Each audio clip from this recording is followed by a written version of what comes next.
Have you ever wondered why life feels heavier the more you chase after success? It's almost like carrying a backpack. At first, it's light. Then you keep throwing in books, water bottles, gadgets, snacks, chargers, keys. Before you know it, you're hunched over, sweating, barely able to walk.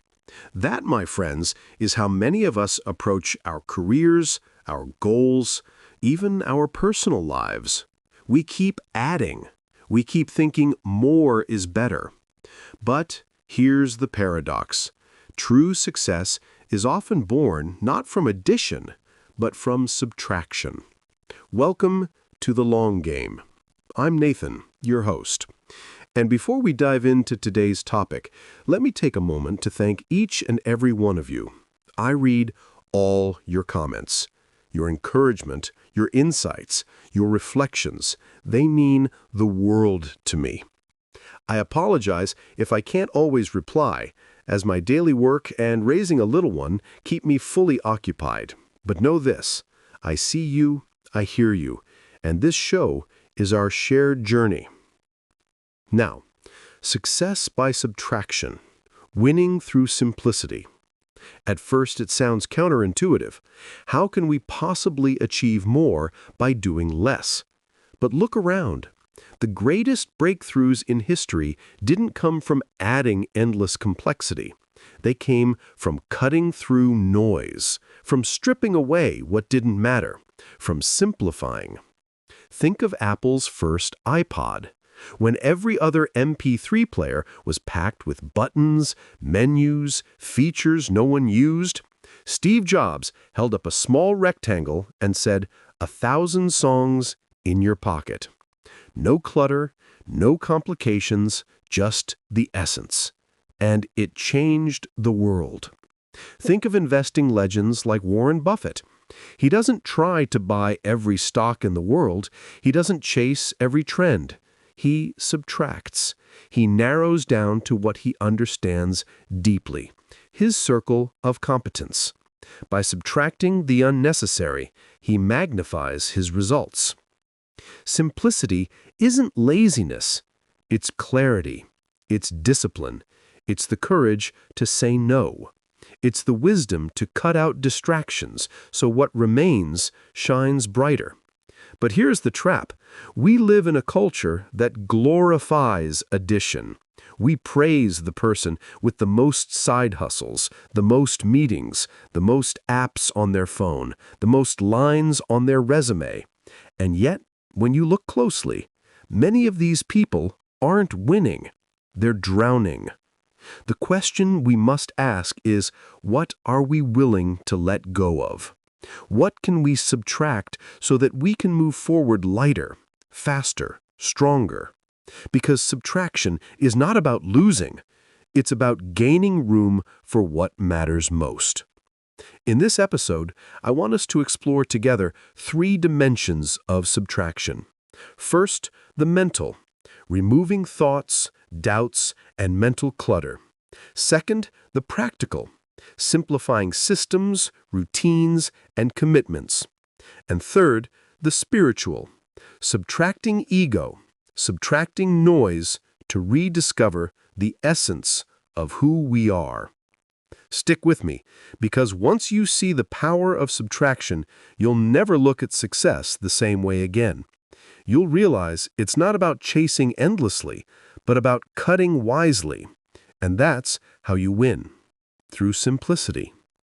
So, let's begin this journey together.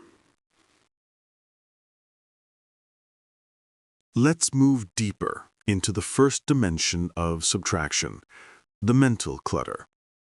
Our minds are like rooms. Imagine a room filled with furniture, stacked high with old boxes, piles of clothes, and tangled cords. Every step you take, you stumble. Every move you make, you're blocked. That's what happens when our thoughts are overloaded. We cannot see clearly, we cannot think sharply, and we cannot act decisively. Mental subtraction begins with awareness. How many thoughts do you carry every day that do not serve you? How much energy is drained by regrets of the past, or fears of the future, or endless comparisons with others? When you subtract those, you don't lose, you gain clarity, focus, and peace. Think about it. Most of us are not short on opportunities. We're short on focus. Our phones bombard us with notifications. Our feeds scream for our attention.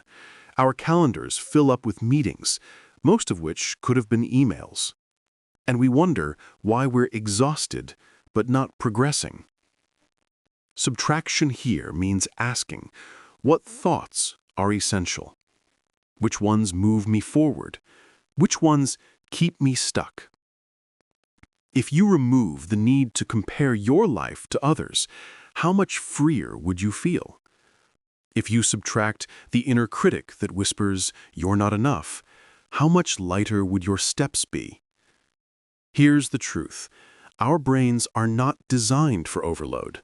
Like a computer running too many apps, we freeze, we lag, we crash.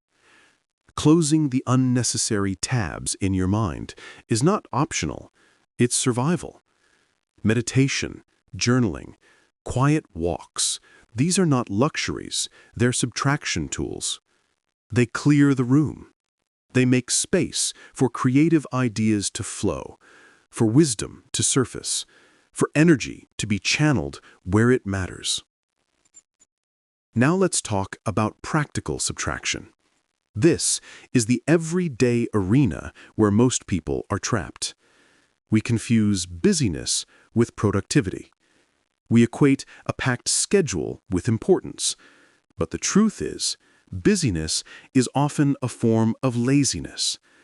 It's avoiding the hard work of deciding what truly matters. Look at your to-do list.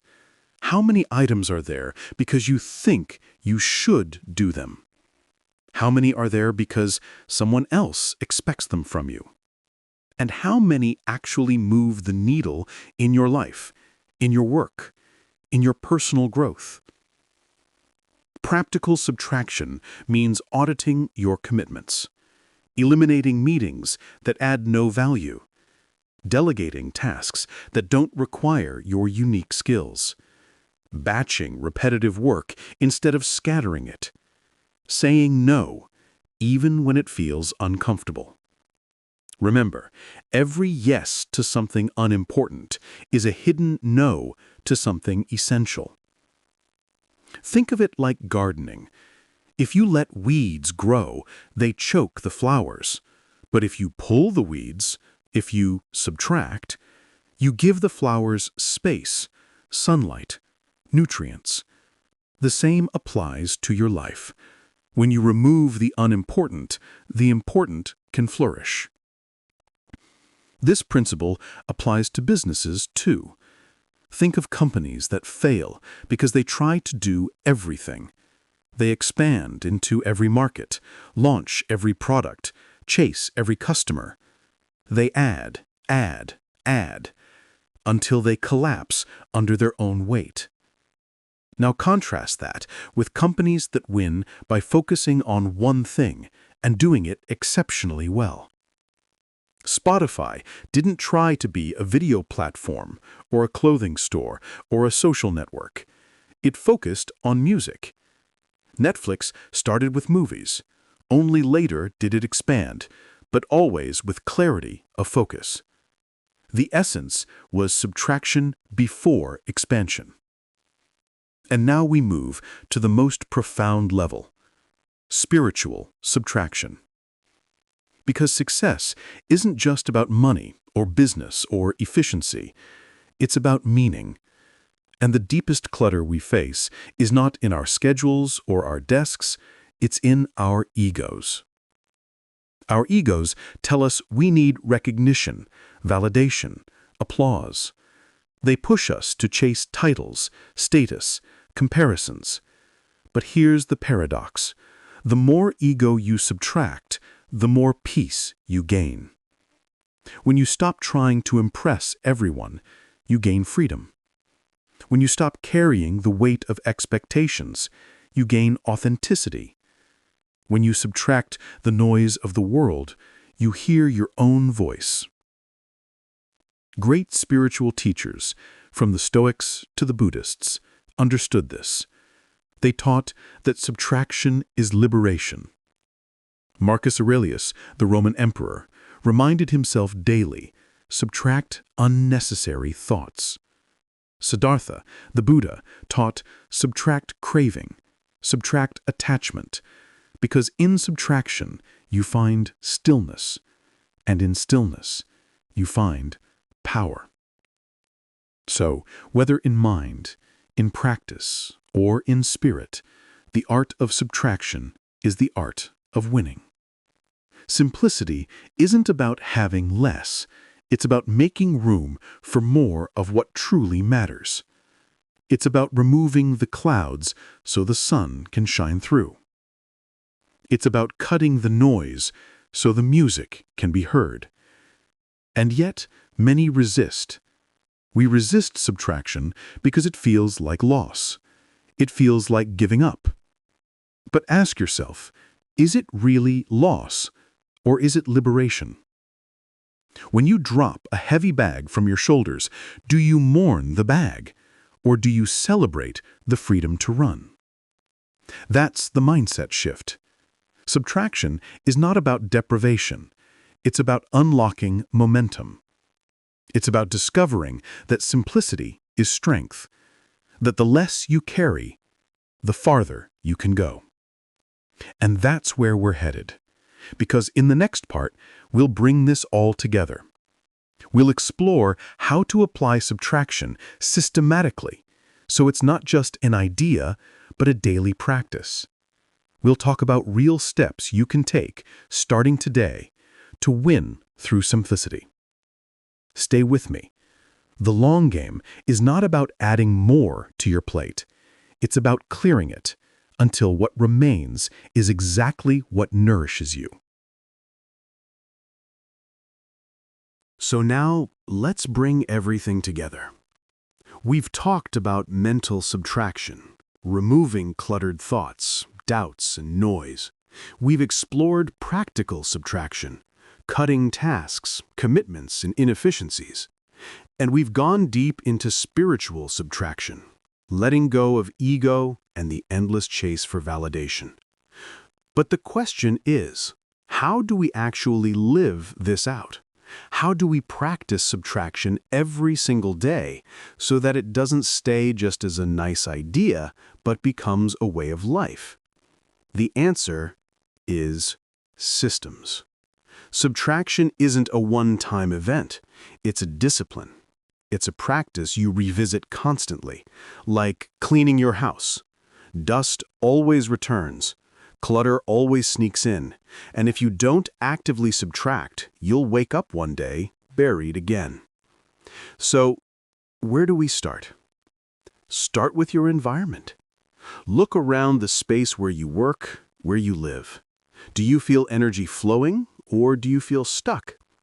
A messy desk is not just a messy desk. It's a reflection of your mind. Subtract the things you don't use. Clear surfaces. Let your eyes and your thoughts breathe. Because when your environment is simple, your thinking becomes sharper. Next, move to your schedule. Pull out your calendar. Ask yourself, if I had to cut 30% of my commitments, what would go? This is not a game of perfection. It's a game of honesty. Most of us discover that a shocking percentage of our time is spent on activities that don't actually matter. They don't move our health, our wealth, our relationships, or our growth. They just fill space. Subtract them. Then examine your goals. Many people fail not because they don't have goals, but because they have too many. They're chasing 5, 10, 15 different outcomes at once. But here's the truth. If you aim at everything, you hit nothing.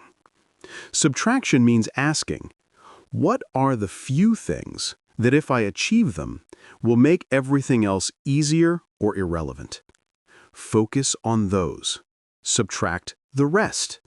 Your progress will multiply. Now let's talk about digital subtraction. We live in the noisiest age in human history. Every beep, every buzz, every red notification dot hijacks your attention. The apps on your phone are designed to add, not subtract. They add distractions, add comparisons, add dopamine spikes that leave you emptier afterward. You cannot win the long game if your mind is pulled in 100 directions every minute. So here's a practice. Subtract digital clutter. Delete apps you don't use. Turn off notifications. Set clear boundaries on when and how you check your phone. It's not about throwing technology away. It's about putting it in its rightful place.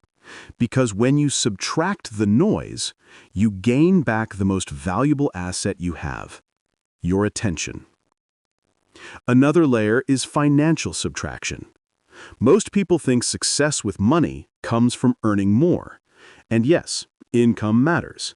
But wealth often grows faster through subtraction, by removing unnecessary spending, by simplifying your lifestyle, by cutting the need to constantly upgrade. If you subtract the pressure to keep up with others, you suddenly find yourself with surplus capital to invest, to compound, to grow. The rich often win not by buying everything they can, but by being disciplined enough to subtract temptations. Minimalism in lifestyle often creates maximalism in wealth. And now the deepest application, subtracting identities. This one is tough. We all carry labels, job titles, social roles, achievements, reputations. They can give us pride, but they can also trap us. When you over-identify with a role, I'm a manager, I'm a creator, I'm a winner, you feel forced to live up to it constantly. Subtracting identities means remembering you are more than your labels. When you release them, you rediscover flexibility, growth, and peace. You're not locked into one version of yourself. You're free to evolve. Think of the greatest athletes or entrepreneurs. The ones who lasted decades weren't those clinging to one identity. They subtracted, reinvented, simplified their focus again and again. Michael Jordan retired from basketball, tried baseball, came back, left again, reinvented himself as an owner. Steve Jobs was fired from Apple, subtracted the identity of Apple CEO, went on to explore Pixar, Next, and returned with fresh clarity. Reinvention always begins with subtraction. So, if we bring it all together, the art of success by subtraction is not about emptiness. It's about making space for greatness. When you remove the unnecessary, the essential can finally breathe. When you cut the noise, the signal grows strong. When you subtract the clutter, your path becomes visible. Simplicity is not weakness. It's precision. It's power. It's how you move from being scattered to being unstoppable. I want to leave you with this image. Imagine a sculptor standing in front of a block of marble. At first, it's just a massive rough stone. But the sculptor doesn't add clay or paint or decorations. He subtracts. Chisel by chisel, he removes what doesn't belong, until eventually a masterpiece emerges. That is what subtraction does in your life. It reveals the statue that was always there, the best version of you hidden under layers of noise. So as you walk away from today's episode, ask yourself one question.